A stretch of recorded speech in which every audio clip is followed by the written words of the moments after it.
இன்று திமுக எதிர்வினை கடுமையாக ஆற்றி வருகிறது. ராசா அவர்கள் எங்கள் தோட்டத்தில் நாங்கள் உருவாக்கி வெளியில் வந்த ஒரு இளநியை தான் உங்ககிட்ட கொடுத்துருக்கோங்கிற மாதிரிலாம் சொல்லியிருக்காரு. அப்படிங்கிறதெல்லாம் கடுமையான விமர்சனங்களை முன் வச்சுட்ருக்காரு. விசிகா தரப்புலேருந்து அதற்கு பதிலும் எஸ்எஸ் பாலாஜி கொடுத்துட்ருக்காரு. திமுக இப்படி ஒரு முடிவு எடுப்பதற்கான என்ன நிலையில் இருக்காங்கன்னு நினைக்கிறேன்?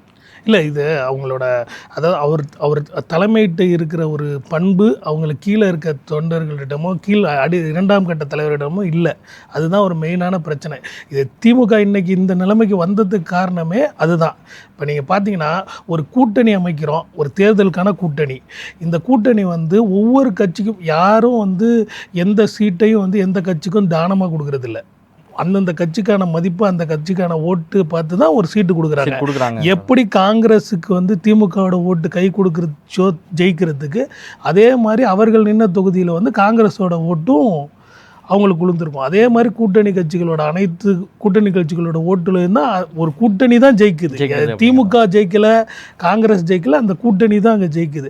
அப்படி இருக்கும்போது ஒரு தேர்தல் முடிந்த பிறகு இப்போ இந்த கூட்டணி தோல்வி, மக்களோட நிலைப்பாடு வேறு. மக்கள் ஒரு பெரும்பான்மையான ஒரு அணிக்கு பெரும்பான்மையை கொடுத்துருக்காங்க. அதனால் அவங்களுக்கு ஆதரவு அளிக்கிறதுக்காக தேர்தல் முடிஞ்சதுக்கப்புறம் காங்கிரஸ் அந்த நிலைப்பாடு எடுக்குது. இது கொள்கை ரீதியான கூட்டணி தான். நீங்கள் எந்த விதத்துலையும் கொள்கையை சமரசம் பண்ணிக்கல. நாங்கள் பிஜேபியோட போய் கூட்டணி வைக்கல, ஏடிஎம்கே கூட்டணி. இவங்களும் சமூக நீதி சொல்கிறாங்க. எங்களுக்கு தேவை அந்த கொள்கையை நம்ம கடைப்பிடிக்கணும், பிஜேபியை தமிழ்நாட்டுக்குள்ளே வராமல் தடுக்கணும். இது மாதிரி நிறைய விஷயங்கள் இருக்குது. அதுக்காக நம்ம போய் ஒரு ஆதரவு கொடுக்குறோம்.